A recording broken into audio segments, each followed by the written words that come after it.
Anissa. Hi, I'm Nishi Rose. I'm Sophie Hannah.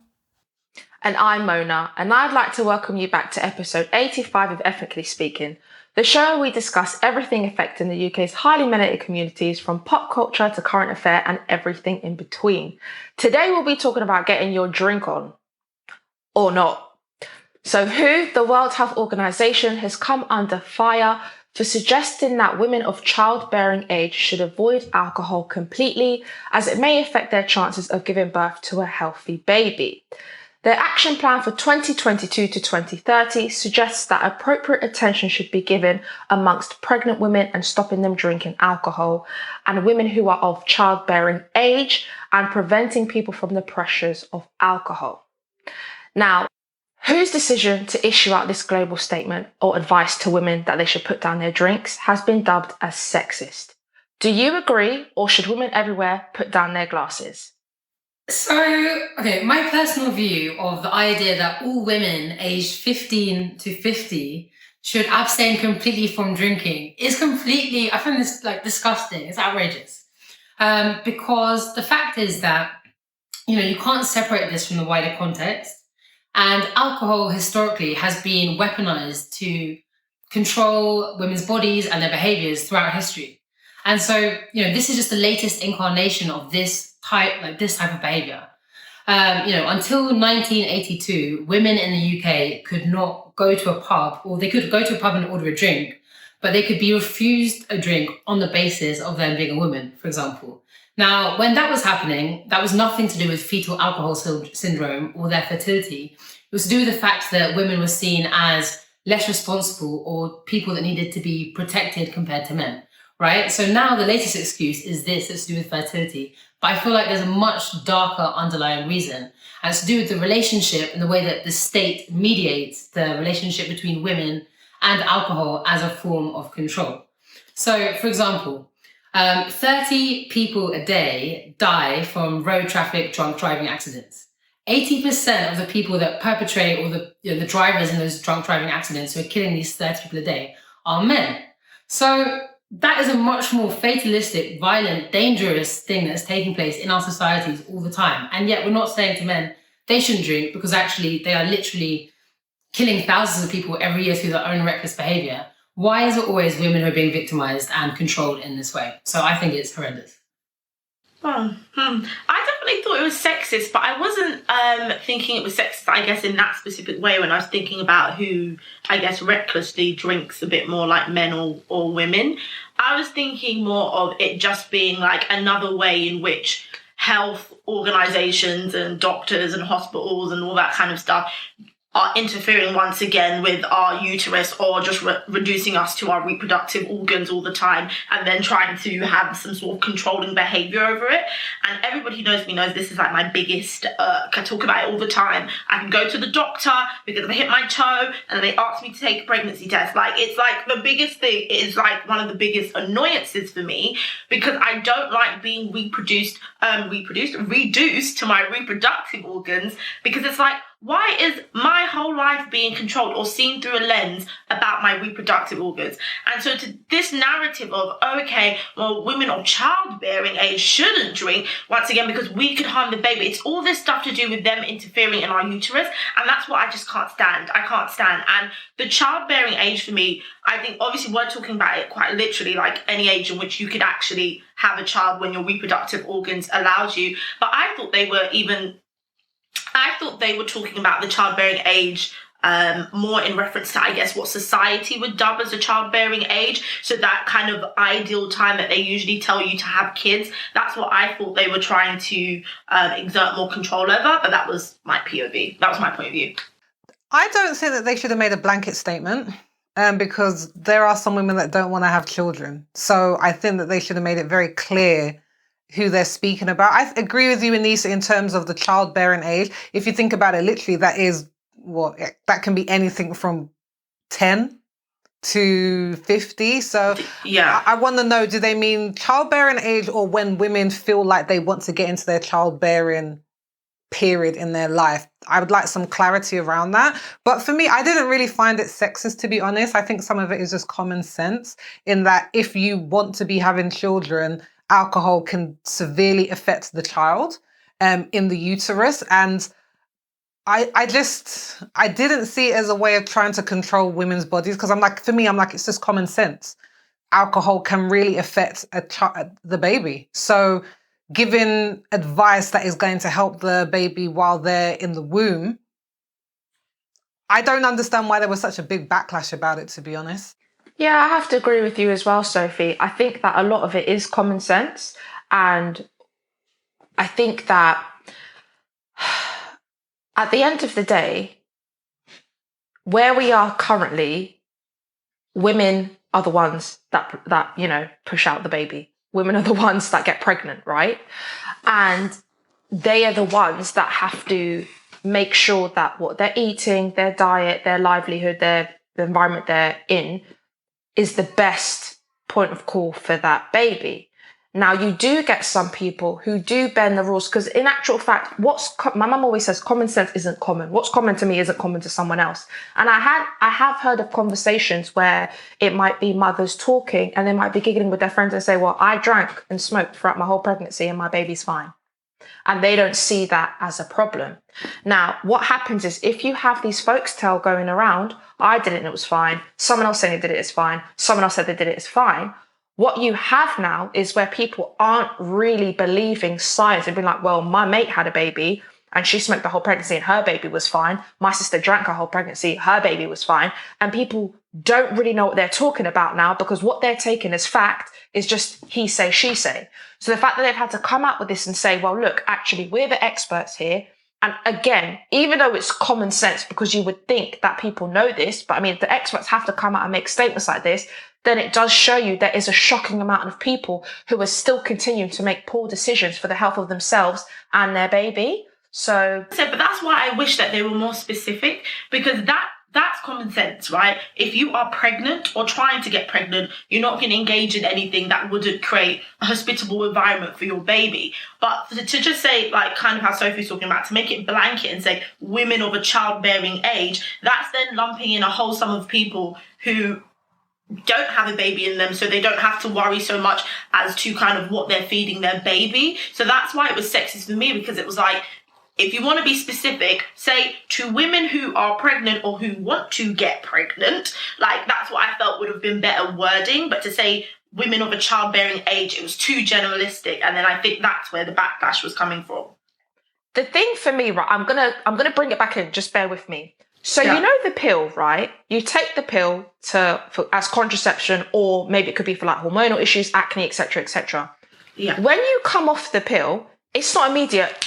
You can have a baby. I didn't know that at that point in time. I haven't been on the pill, but I'm just saying I didn't know that when the doctor was explaining things because I was so against it, and I did loads of research. And a lot of women didn't know that. Even some who were on the pill. That's very worrying, because if you're in a point in your life where you're like, not thinking about kids, don't want kids, I'm going to take this because it doesn't bother me. When you get to an age where you want to have kids and it's not an immediate bounce back, and actually you need to be weaned off it and your body needs to regulate itself, and that could take a number of years, that's scary to know that a decision that you made however long ago can affect you later on in life. Even if you're not at the stage where you want to have, because yes, it's true, not all women want to have children, but that's not a black and white decision. It's on a spectrum. People can change their mind. It's good to know that if you might want to have children, you never know. Be mindful of your alcohol consumption, because if you drink alcohol every single day, doesn't make you an alcoholic. If you enjoy alcohol every single day and you're used to it as part of your lifestyle, if you now want to try and get pregnant, to wean yourself off a lifestyle that you was used to could be very difficult. So they could just be giving you the heads up.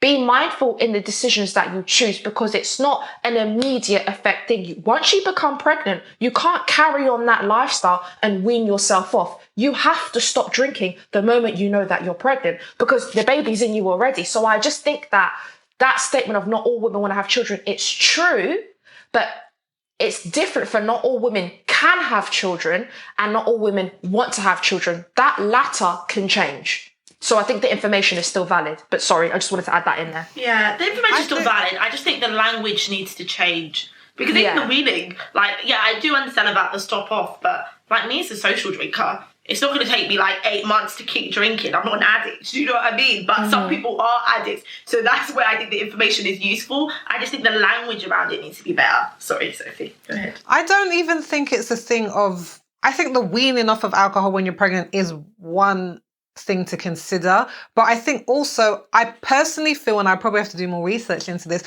why they're saying childbearing age is because if you're going to be drinking alcohol for 20 years before you have children, that's going to have taken an effect on your body and your internal organs. Every glass of alcohol does. So I think that's why they're saying childbearing age, because it's not just, oh, I stopped because I'm trying to get pregnant. How has that alcohol affected you or your organs or your uterus or your body in general? Before you decide that you want to attempt to start having a child. And I think that it's really interesting, some of the backlash that has been coming to people saying, oh, it's so unfair and what the who is saying, because my thing is, it's not mandatory. Like, why are you getting upset? If you don't want to do it, don't do it. And part of me feels like we're getting to a point in society where everybody is so sensitive. Everyone is always up on what their rights are, and someone's trying to curtail their rights or stop them from doing something, to the point where we have to start explaining why the WHO is saying that drinking alcohol or, like cutting back on alcohol, not drinking alcohol during active childbearing years, let's say that, is an issue, to the point where like we shouldn't be told what to do. But my thing is like, whose rights take precedent?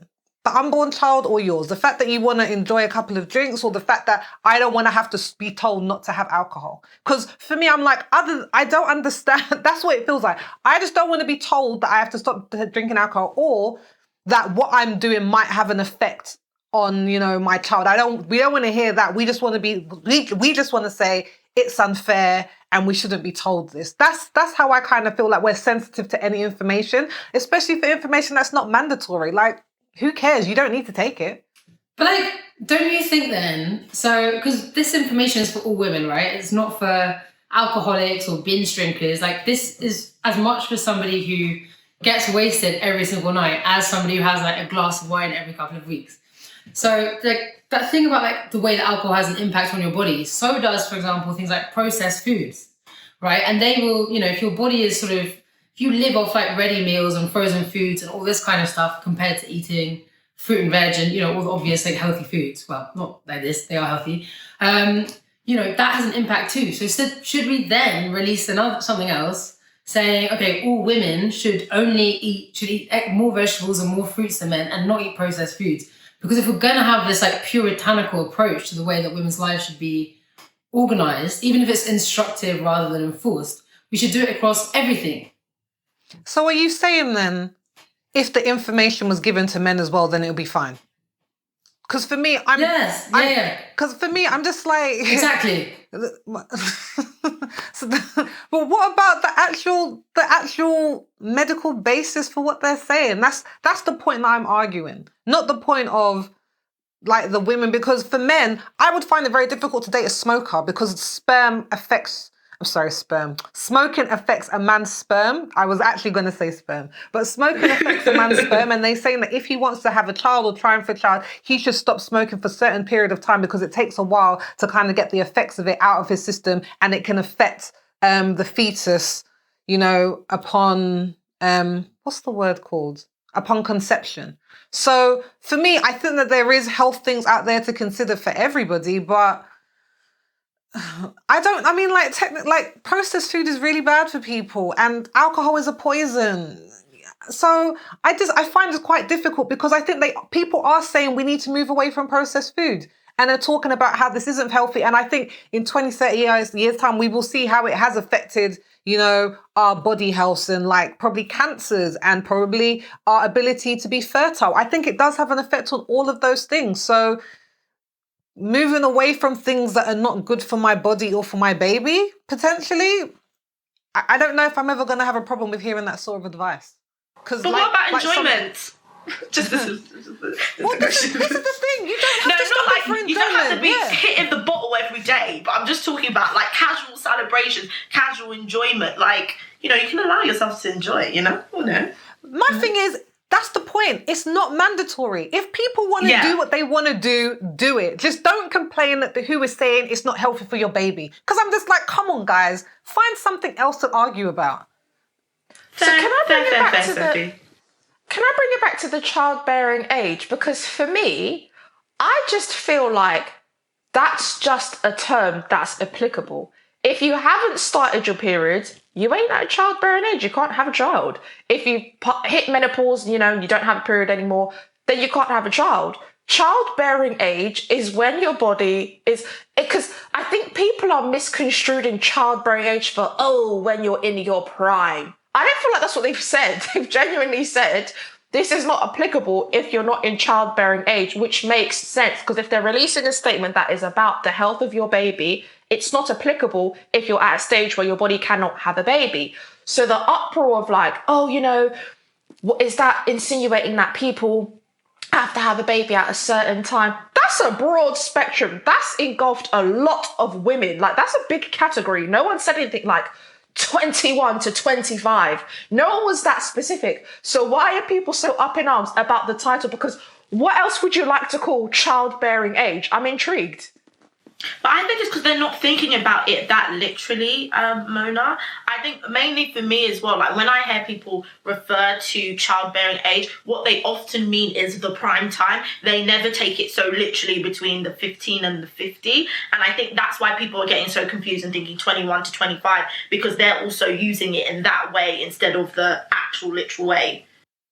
I think the WHO mean what they said. I think they mean... I think they mean right across it, to be honest, because I can't believe that someone was silly enough to release childbearing age when they didn't actually mean 20s to 30s or when you're actively trying. I think that if they had wanted to say that, they would have said that. And I think they have said what they meant. But the point is, we're very aware that for a woman, that could spend 4 decades. And then it's just like, is that what you're asking us to do?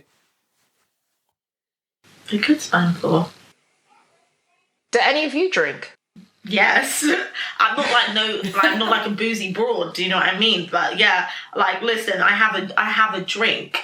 But I guess I would say I drink socially, and I don't like not every time I go out I must drink. Like most of the time actually when I go out, especially if I go to a restaurant dinner, then I'm likely to have a cocktail. If I go to the club, then I'm not drinking. That's usually how it goes, just because I find that drinking dehydrates me and I need all the hydration to be, working up myself on the dance floor. So I'm usually on the water.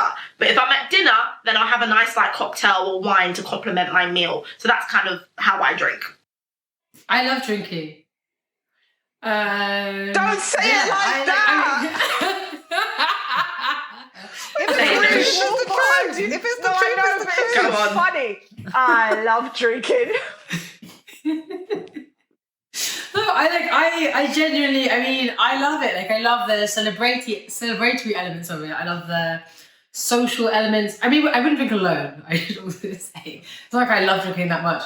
But, I love being with friends and being out somewhere, whether in a restaurant or a pub or someone's house, a dinner party, any kind of social occasion. Drinking doesn't mean you have to be drunk, right? Mm. So you can have, as Anissa says, you can have a cocktail, you can have a glass of wine, you can have a gin and tonic. I could go through a whole list of my favorite drinks, but the thing is, I don't think there's anything wrong with that. I think obviously there's the obvious thing. If you drink every single day and you kind of drink to excess and you never take pauses, of course there's a thing. Like for me, I feel the only way I kind of reassure myself the thing, I don't drink too much, so I always do at least like one dry month a year. For example, it's dry January, dry September, dry October. Depends like what I've got on that month. I'll kind of plan my months accordingly. But I don't think there's anything wrong with it, and I can't wait for my next drink. Okay, but yes, yeah. You guys, Mona, you drink? No, never drank a day in my life. Never been drunk. Not any little bit of alcohol. Say that again. Not even a drop of alcohol. No, that's a lie. I've sipped, I've tasted it, so I know what alcohol tastes like, but I've never had like a glass to myself. But even when you were like young, you know, at like family parties, they'd serve like punches at the parties when you were children, and they would just give it to you. My family never did that. Guys, I've been drinking Guinness Punch since I was about 6. Do you know what I mean? On Sunday dinner. That's what I'm saying to you. Ain't even had a little. Yeah, I'm not a drinker either, so I think that's because I grew up in a certain denomination of church where drinking, it was one of the rules, you didn't drink. It kind of still is, to be honest. People take it on board or they don't. So alcohol was never really in my house growing up. And then I got drunk once when I was a teenager. And after that, it just put me off alcohol for the rest of my life, to be honest. And I did it in excess because I had never drank before. I think I was 14, maybe? Because I went to my friend's dad's... I went to my friend's dad's barbecue, like Anissa was saying, and there was just barrels of alcohol. And I was just like, I'm just going to drink everything. And I drank everything in the barrel. Anything that I could get my hands on, was mixing drinks. It was not smart. And that's exactly how you end up wasted. But I think after that, just the smell of alcohol alone would just turn my stomach because the memory was so vivid. But so I've been teetotal since then. And I'm actually really grateful for that, to be honest, because I'm glad that, and this could be everyone on the show, but I'm just saying I'm really glad that I've never had to rely on alcohol as I've seen some of my friends have in order to get loose and to be fun at the party and things like that. Because there are some people who use it to get in the mood. I'm just like, no, I'm going to bring the party with me in a bottle of water or a virgin cocktail or whatever. So I was really grateful for that. So I can also see where I can be slightly biased in the conversation because I'm just like, it's not an issue for me. It makes sense. It might be an issue for other people, and I understand that. But I think for me, once if I make the decision that I want to be a mother, then I'm like, anything that I have to do to keep my child safe and healthy, I want to be able to put that first.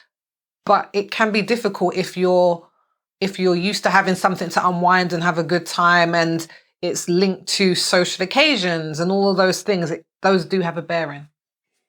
Yeah. You know what I do like? No, you know what I do like about...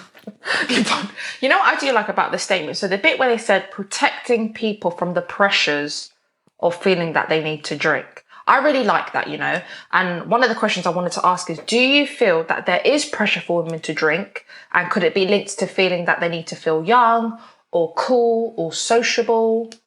You know, the first time I ever got drunk, I think it was a very embarrassing day for me. So I actually don't know if Sophie's was embarrassing. I feel like it was just traumatic from what you're saying. No, it was embarrassing. Me, I didn't tell you the full story. It was very embarrassing. Tell us what happened. I decided after drinking all that drink that it was good to have a couple of bowls of pasta salad. We know where the story please is going. Stop right there. Do not go any further. Yeah. I do not need any more detail. Went to bed, threw up in the bed all over. Sophie, it was awful. And my sister cleaned it up because I couldn't. I was just so wasted, and it was the pasta and the smell of the alcohol. Please, please. That's my point. Like I was just traumatized. Like literally after that, the smell of an alcohol pop, I was just like, guys, please just get that away from me. But like I said, I think it was a blessing in disguise. Yeah, like plot twist. But yeah, so the first time I ever got drunk, so I was just I wasn't motivated. I went to a secondary school where no one really drank, no one really smoked, no one really did anything naughty, ever. But it was very like collaborative. It was everybody was everyone else's friend. It was the best environment I can say that anyone could possibly have grown up in because everyone loved everyone else. You were friends with everyone. But everyone was a goody-goody, including myself. And anyway, I was just very intrigued by alcohol. It wasn't, as I say, it was almost like the opposite of peer pressure. So when I was 12, I persuaded one of my best friends. I was like, okay, I've got an idea. You're gonna come over, well, she was coming over anyway, but I was like, let's fill up these 2 water bottles with, because I didn't know, first of all, it was like kind of pre-internet, it was dial-up, so I wasn't really allowed on that much.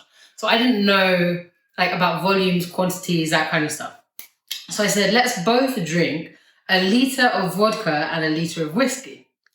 And the way we'll do this is, I was like, what's a safe environment? And then obviously, at that age, it's not like you have disposable income, right? So the only place we would really be together was school. Oh my gosh. So I was like, it was like the worst day of my life. So it started off as a great day though, you know what I mean? I was like, this is going to be such an exciting day. Can't wait.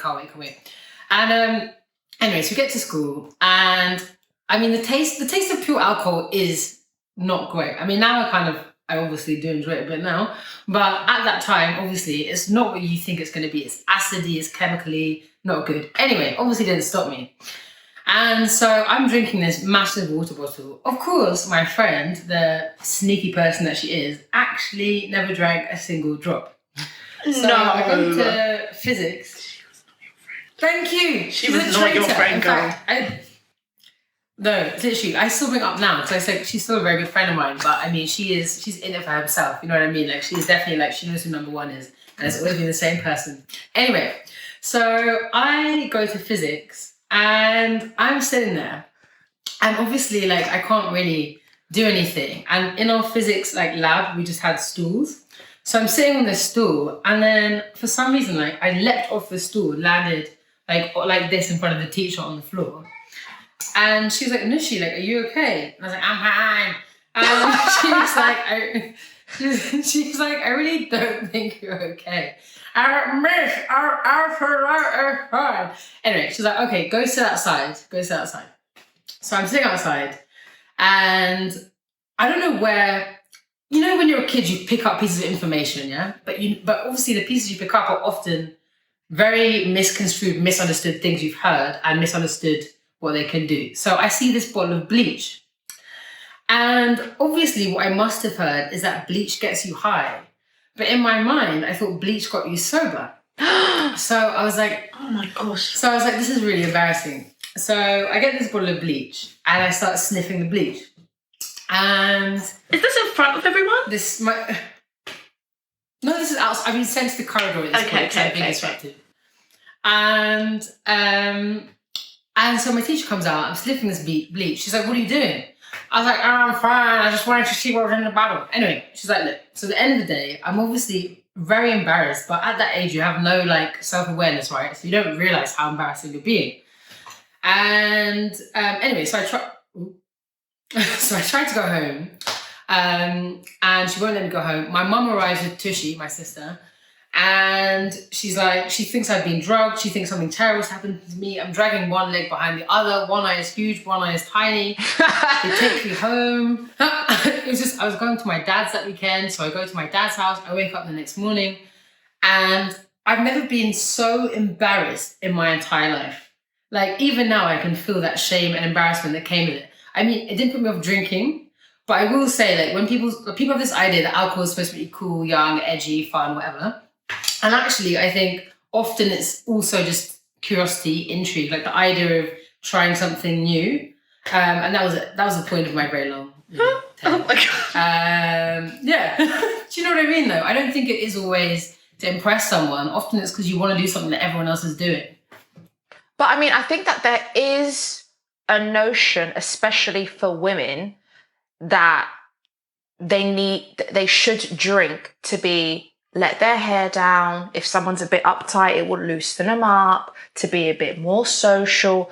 Because the oxymoron that women are given, right, of if you drink and you're a bit too out there, then you're seen as loose, you'll like deter men, you won't be a well-kept woman.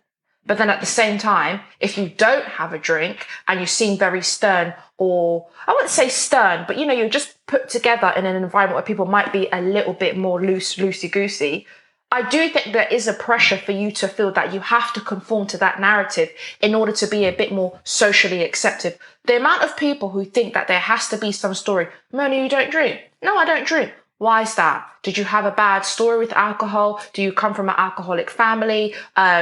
Are you really religious? Was it forced upon you? Was it not your choice? Mate, I just don't drink.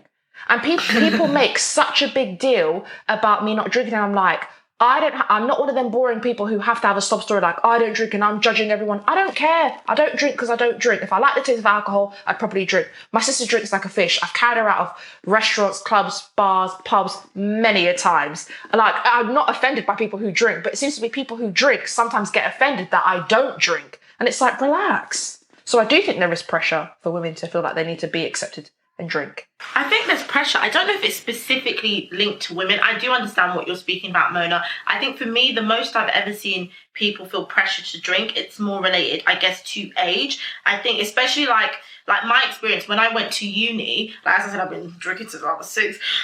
So drinking wasn't a new concept to me, just because the way I was socialised. You know, we'd go to Nando's when I was 10 and my mum would give me a glass of sangria. Like, it wasn't a big, like, we were just like a drinkish family. And so when I got to uni, I was surrounded by so many people who had never been able to drink or do their own thing, I guess, without the watchful eye of their parents. And so they felt pressure to drink and be really cool and be like, yeah, I drank like 10 bottles last night and I got so wasted. And it became almost cool that they got so drunk to show like how young, wild and free they were. And I felt like they always had a lot to prove. And I think when I was in that environment, it felt like a lot of people felt like they had to prove something in that way, to prove that they could be this wild and free and interesting person. And I think that happens a lot sometimes with younger people, especially when they start to drink. They do it as a thing, some sort of claim to cool or some sort of status thing. That's why I kind of have seen the pressure before. Do you guys think that people drink because they're stressed out, or it's a way for them to relax? The reason why I say that, or maybe that seems like an obvious question, but I know in America there was a study that showed where cannabis had been legalized in certain states, the alcohol consumption went down by 12% in comparison to other states where marijuana hadn't been legalized. So they were saying that there is this knock-on effect of people, like they were looking for other ways to kind of relax and to de-stress that didn't include like a hangover or some of the some of the results of drinking too much. So do you think, because millennials are really starting to drink less now than probably previous generations, that whole drinking culture, like when I went to school, the boys would get wasted every Friday. It was like Friday night, we're going to get drunk. We're going to get drunk all weekend. That's what the weekend is. Whereas now there's a moving away from it. So do you think people are looking for another way to de-stress? It's because these rappers are talking about popping Molly and lean. So probably that's what they've branched their arms into. Sorry. Sorry, it's not funny. I feel like what you said was very sophisticated on these millennials. Like, oh, they're moving away from drinking. Yeah, jumping straight out of the frying pan into the fire. You can miss me with that. It's a tough one because I think people, like everyone has a vice, do you know what I mean? And so whenever you are stressed or anxious about something, sometimes people go to their vice. And the issue with vices is they really just kind of pacify you for a moment in time. And then once you're fully minded or whatever, you go back, you have to deal with the issue at hand. So I think people still use alcohol as a way to kind of pacify their issues. But I don't think people are like, hard knock on it the way it used to be. And that's maybe because they turned to the crack or whatever, the lead or whatever the rappers are doing. What were you going to say, Nisha? You know, guys, I was going to say that I do think that definitely people, like me, a lot of people I know who drink, also a lot of people I know obviously don't drink, but the ones that do often would, like I would definitely use alcohol to relax. If I've had a really stressful day, I want a giant gin and tonic and to watch like crap reality TV and to have a pizza, have a takeaway. And I don't think there's anything wrong with that. I think what the issue is if suddenly every day is stressful and you're doing that every single day rather than because you just actually want to escape from your reality. Not escape from your reality. That's a bit extreme. But just basically, chill for a bit. So I think we have this tendency sometimes to demonize alcohol. And I think what we need to focus on is how people use it rather than how many people use it. And that's the key thing, right? Like my gin and tonic might be somebody else's intense HIIT class, spin class, like going for a 4-hour run or something like that. Like actually both in extremis are not good for you and can be dangerous and addictive. So I think it's looking at the types of behavior and the way people use these things rather than if they're doing it at all. I think that's a very interesting point, to be honest with you. I think I might be a little bit biased because I don't drink, as Sophie said, so that's quite an interesting one to think about. But thank you for watching and listening to Ethnically Speaking. Let's keep the conversation going. Do you drink or are you teetotal? And after the Who's advice, will you be putting down the drink? let us know in the comments down below. For a summary of everything we've spoken about today, head over to unitedmelaningroup.com/ESO85. There's a link in the description below. If you're watching us on YouTube, don't forget to give this video a thumbs up, subscribe to our channel and hit that notification bell so you don't miss a thing. Ethnically Speaking will be back on Monday, where we will be discussing why women with afro hair and textured hair cannot seem to catch a break. You don't want to miss that one. But until then, wear your masks, wash your hands, and most of all, stay safe. Bye.